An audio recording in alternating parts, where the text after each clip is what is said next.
Salve, salve minha família, Michael Rizzi na voz e você tá assistindo a partir de agora o programa de TV que respeita e valoriza as comunidades periféricas de todo o Brasil. É o Nazara que tá trazendo mais um tema extremamente relevante para nossa discussão. Então se prepara para você conhecer mulheres pesquisadoras, intelectuais e cientistas. Então chega junto pra gente entender os avanços e desafios enfrentados pelas mulheres na ciência, acompanhar o corre de quem vem fazendo a diferença e incentivando o protagonismo feminino dentro das mais diversas áreas do conhecimento acadêmico, e também vamos te apresentar mais uma cria das áreas. Uma mulher preta, brasileira, que foi orgulho pra geral aqui do nosso país. Chega junto porque é agora, é Nazária.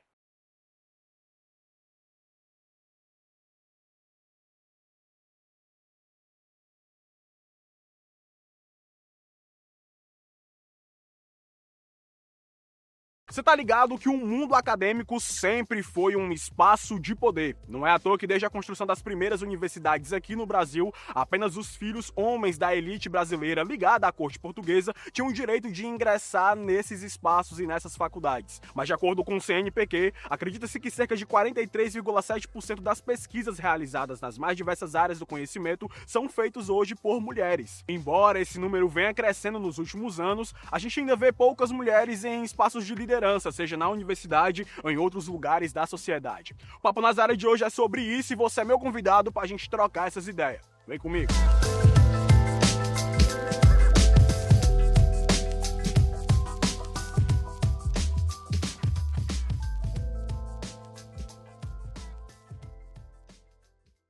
Salve, salve minha família, Rizzi na voz, e a gente tá aqui diretamente da Associação Beneficente O Pequeno Nazareno, batendo aquele papo Nazaré aqui com a galera, e o tema do programa de hoje, como a gente já vinha conversando aqui, né, é sobre mulheres nas ciências, né, mulheres pesquisadoras, mulheres que estão aí produzindo conhecimento intelectual dentro das universidades. E minha família, a primeira pergunta que o nego quer saber de vocês é se vocês conhecem mulheres que são cientistas, que são pesquisadoras, que estão dentro da universidade, mulheres que adentraram a universidade, e se vocês, principalmente as comadres que estão aqui na roda, se vocês têm vontade de entrar no meio acadêmico, na universidade. Acho que a minha maior inspiração e que me motivou a entrar na universidade foi a minha mãe, porque ela começou a escola muito tarde, né? Então, para ela, pagar uma universidade que ela se formou em pedagogias. Então, aquilo foi uma conquista, né? O que também ela bancou ela a subir o patamar de vida. Ela sempre me motivou a realmente estudar, a ir atrás de saber, a tirar notas boas e chegar numa universidade, porque ela sabe que a educação é uma forma de você subir. Quais são os motivos que afastam as mulheres da universidade hoje, assim, na visão de vocês, ou que vocês entendem que é o que faz com que elas não cheguem a esse espaço? Tua oportunidade, né, também, e pela falta do próprio ser humano, tipo, afastar e rotular a mulher como se fosse uma pessoa que só pudesse cuidar da casa,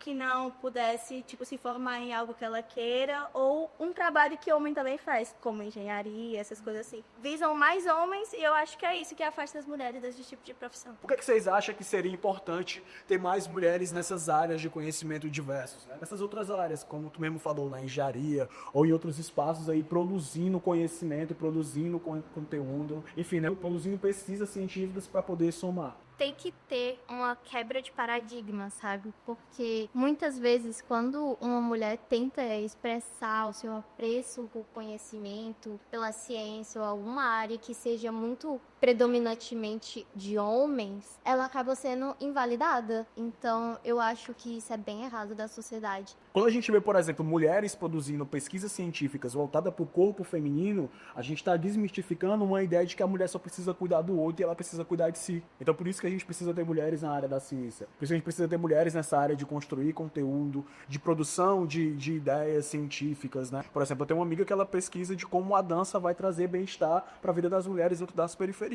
Ela está transformando não só a realidade dela, como a realidade de várias mulheres dentro da periferia dela através da dança. E isso é uma produção que ela trouxe através da universidade para dentro da periferia. Então é essa visão também que a gente precisa ter, saca? De que as mulheres precisam estar nesses vários espaços para trazer também um outro cuidado e um outro olhar para as próprias mulheres, tá ligado? E as mulheres, elas continuem, né, lutando sobre a visibilidade, porque é uma coisa muito importante pra gente ser reconhecida e ter pulso firme, né? Não desistir, ir atrás, se não deu certo, vai de novo, se não deu certo, vai de novo, até conseguir. E quebra a barreira de justamente machismo, então vai atrás e que você consegue. Então é isso, minha família. A gente está aqui diretamente da Associação Beneficente do Pequeno Nazareno e esse foi o Papo Nazaré de hoje. Você tá inteirado, tá, meu filho? Nós estamos Nazaré. Nós, humanos, mulheres ou homens, nascemos para ser cientistas, para indagar, para inovar. Observe o comportamento das crianças. Todas elas, meninos e meninas, são cientistas em potencial. São curiosas, fazem experimentos, testam limites e não têm a menor vergonha de perguntar, questionar. Por quê? Por quê? Por quê? Mas por que a ficção só retrata cientistas homens? O Bruce Banner, cientista que se transforma no Hulk. O Dr. Frankenstein, Sherlock Holmes e por aí vai. A lista é imensa e a grande maioria é, sem dúvida, homens. O nome disso, gente, é falta de representatividade. As meninas precisam ter exemplos. Não podem olhar para a ciência e achar que é um clube do bolinha de homens brancos. Mas por que mulheres tão brilhantes, importantes para a nossa história, para a nossa evolução, são anônimas? Já ouviu falar na britânica Cecilia Payne, uma das astrônomas mais importantes de todos os tempos, que conseguiu o feito de ganhar uma bolsa de estudos para a Universidade de Cambridge em 1919? E a brasileira Berta Lutz, conhece? Bióloga formada em ciências pela Universidade de Sorbonne, em Paris, e militante sufragista, ou seja, lutou pelos direitos políticos das mulheres. Ela foi a segunda mulher a se tornar funcionária pública no Brasil, ao ser aprovada em um concurso do Museu Nacional no Rio de Janeiro em 1919. Mas por que essas e outras mulheres tão importantes são desconhecidas? Bom, para começar, até 1827 as mulheres eram proibidas de terem educação formal no Brasil. Muitas mulheres enfrentaram as proibições, os preconceitos e foram responsáveis por avanços e inovações. Essas mulheres eram independentes e batalhadoras, assim como as que tinham, que criar suas famílias sozinhas, trabalhando, ou seja, desempenhando papéis que na época eram exclusivos dos homens. Vale lembrar que no Brasil as mulheres foram proibidas de votar até 1930 e em alguns países, até hoje, elas têm menos direitos que os homens. Ingressar na carreira científica, então, sempre foi um desafio maior para as mulheres. E quando a gente fala das mulheres na ciência, é inconcebível não falar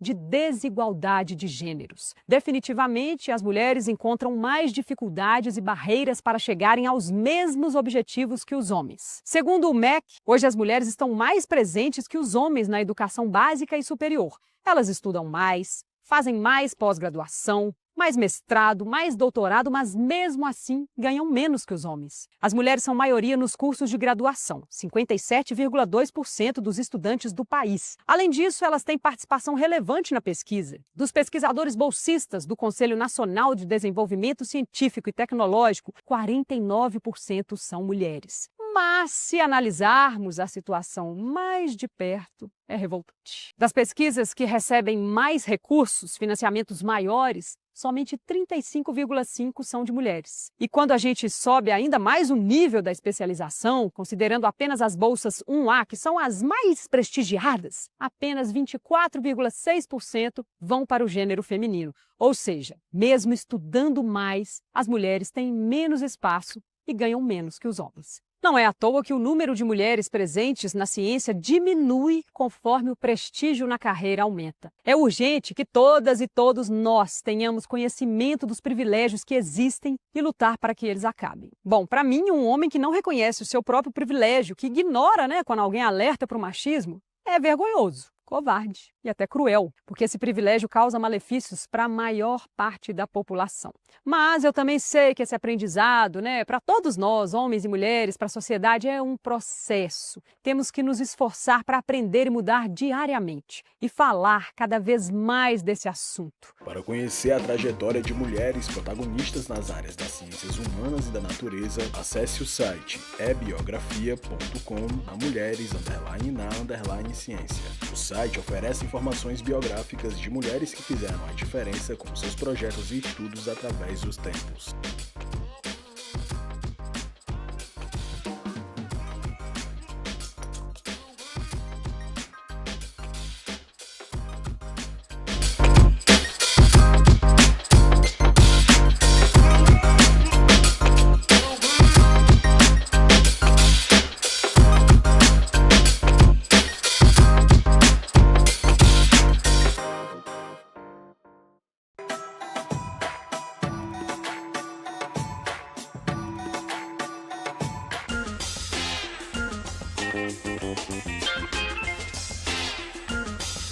Você está inteirado que, na atualidade, embora a gente tenha políticas públicas de acesso ao ensino superior, como o sistema de cotas e outras ações afirmativas, as mulheres ainda enfrentam grandes dificuldades para exercer esse direito. E aquelas que conseguem ainda passam por muitos desafios, afinal, as responsabilidades vão aparecendo no decorrer da vida, como o papel de ser mãe, garantir o sustento familiar e outras demandas. É movimentado pela vontade de transformar essa realidade que a galera se organiza em projetos e coletivos e desenvolve ações para poder potencializar o acesso ao ensino e as habilidades das mulheres nas periferias. E esse corre faz total diferença nas áreas. Chega junto e bora ver esse corre gerando.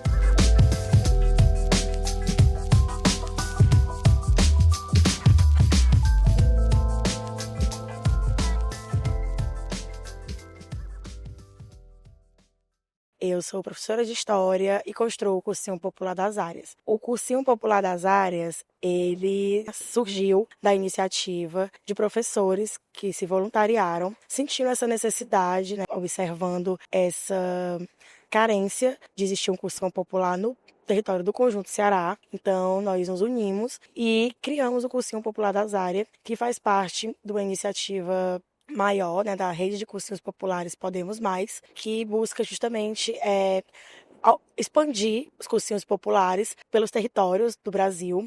O cursinho acontece aqui no Espaço Físico do Liceu, em uma das salas que a gente tem fixas, né? O cursinho ocorre de segundas às quintas à noite e aos sábados nós temos aulões, mas também temos atividades culturais, que é justamente essa proposta integrada, que é o que forma o cursinho popular. Nos organizamos de forma coletiva, então existe a coordenação pedagógica, que cuida dessa parte mais burocrática, mas que também está inserida nos outros setores do cursinho. Então, estamos nessa parte burocrática, a coordenação pedagógica, mas também construindo enquanto professores na sala de aula, né? Meu nome é Elisiene, eu sou professora de Biologia aqui no Cursinho das Áreas e eu cheguei no cursinho esse ano, então sou novata na casa. Esse ano a Raíssa me convidou para ser professora do cursinho. Eu não conhecia o cursinho, não conhecia a proposta do cursinho, mas aí quando ela me falou, eu fui olhar o Instagram do cursinho e vi que era um cursinho popular. Então eu sempre tive muito essa vontade de, além da sala de aula,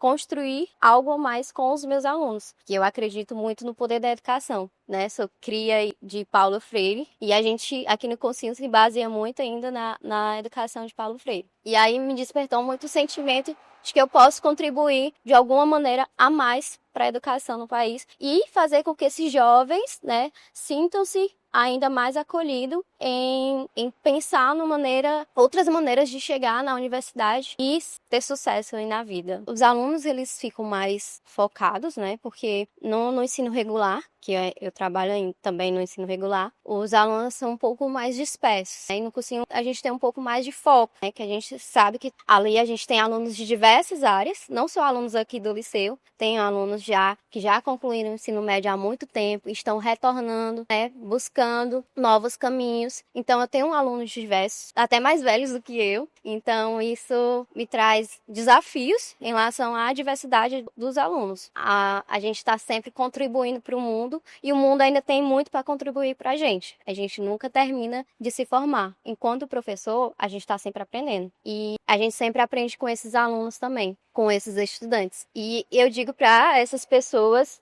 que nunca é tarde para você recomeçar. Sou a Vitória, sou aluna do Liceu do Conjunto Ceará e aluna do Cursinho das Áreas. Eu quis fazer o cursinho porque eu achei que era mais uma oportunidade de estudos. Eu acho que mais para me ajudar a conseguir entrar numa faculdade, me auxiliar mais e me ajudar a relembrar mais os conteúdos.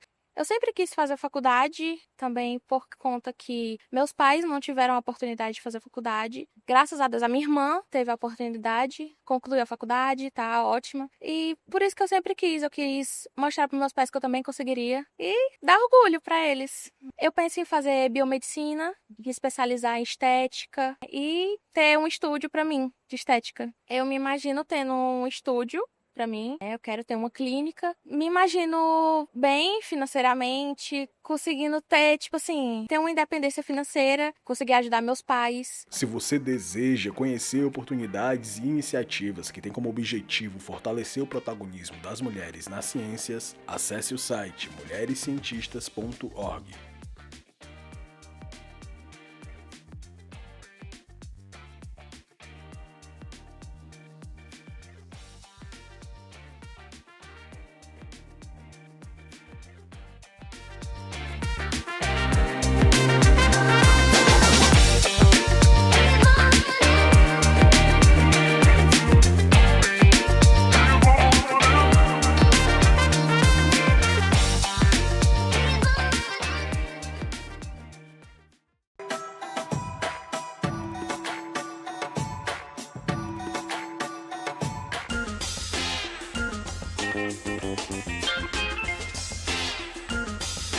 Tá inteirado que mesmo com os avanços e conquistas, as mulheres ainda enfrentam a falta de reconhecimento. E na ciência você tá ligado que isso não seria diferente. Mas são elas que movem as descobertas, constroem o conhecimento e transformam o mundo, como é o caso da nossa cria das áreas de hoje. Uma mulher preta, cientista nordestina, que deu orgulho não só para sua quebrada, não só pro Brasil, e sim pro mundo inteiro. Então com vocês agora, mais uma cria das áreas pra gente poder prestigiar. Você tá inteirado que mesmo com os avanços e conquistas, as mulheres ainda enfrentam a falta de reconhecimento. E na ciência, isso infelizmente não seria diferente. Mas são elas que movem as descobertas, constroem o conhecimento e assim transformam o mundo, como é o caso da nossa cria das áreas de hoje. Uma mulher preta, nordestina, cientista, que deu orgulho não só para sua quebrada e não pro Brasil, e sim pro mundo inteiro. Com vocês, mais uma cria das áreas pra gente poder prestigiar.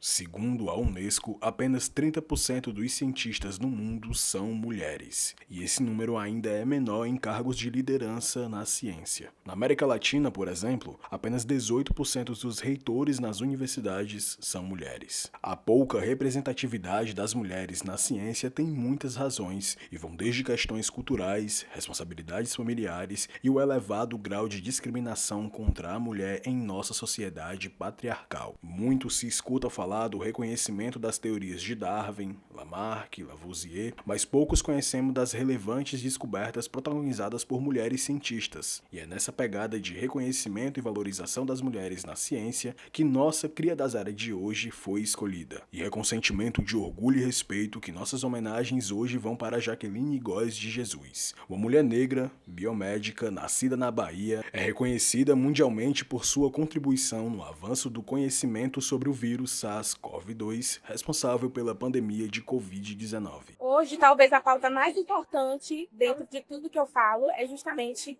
a presença feminina e principalmente a presença feminina negra na ciência. Essa questão da participação das mulheres na ciência ela é muito antiga.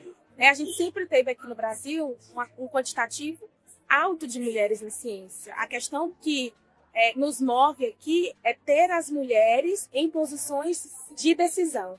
Então a gente precisa nos cercar e, obviamente, a estrutura precisa trazer uma característica tranquila e de suporte mesmo para que as mulheres possam desenvolver essas atividades, mesmo com todas essas outras funções sociais que elas têm. Eu demorei de entender o que era ser uma mulher negra na ciência, no sentido da representatividade. O meu trabalho foi muito importante, mas hoje eu sei que é muito mais a questão da representatividade, como as meninas olham para mim e veem o seu sonho materializado. Entenderem que elas podem ocupar o lugar que elas quiserem. Você, menina que está aí me assistindo, você, mulher que está na carreira da ciência, saiba que vocês podem chegar onde vocês quiserem. Então, a nossa luta é para que essa visibilidade seja cada vez maior. O trabalho da Jaqueline Góes de Jesus recebeu destaque em março de 2020, por meio da moção de aplausos na Assembleia Legislativa da Bahia e matéria na revista Forbes, por sua contribuição à ciência e à saúde pública. Atualmente, a pesquisadora integra o Centro Conjunto Brasil-Reino Unido para monitoramento de epidemias e respostas em tempo real a surtos virais. A alta performance da Jaqueline indica sem medo de errar que o que falta na ciência brasileira é investimento no protagonismo feminino. pois talento e competência para fazer muito mais é um predicativo que sobra nas mulheres cientistas brasileiras. E é com enorme satisfação que o programa Nazária deixa um salve para a nossa cria das áreas de hoje. A cientista Jaqueline Góes de Jesus, uma mulher negra, biomédica que fez e faz a diferença na garantia do direito à saúde pública. Muito obrigado.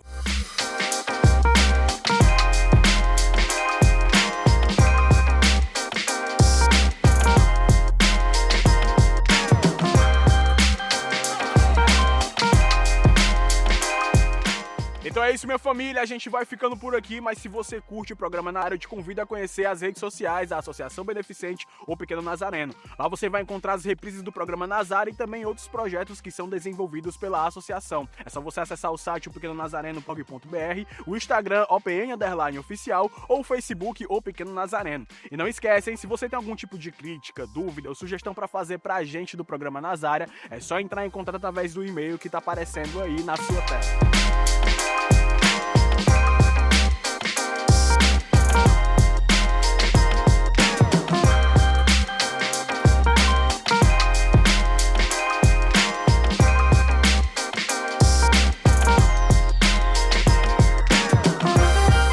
Minha família, o Nazária de hoje vai ficando por aqui, mas muito obrigado pela sua companhia e espero que você tenha curtido o tema do programa de hoje. A gente se despede deixando uma mensagem de força e reconhecimento para todas as comadres que estão aí resistindo dentro das universidades, através da música da Mariana Nolasco que diz: essa vai para todas as mulheres, marianas, indígenas, brancas, negras, pardas, indianas. Essa dor secular em um momento há de se curar. Diga sim para o fim de uma era irracional e patriarcal. Um abraço a todas e até semana que vem aqui na TVC.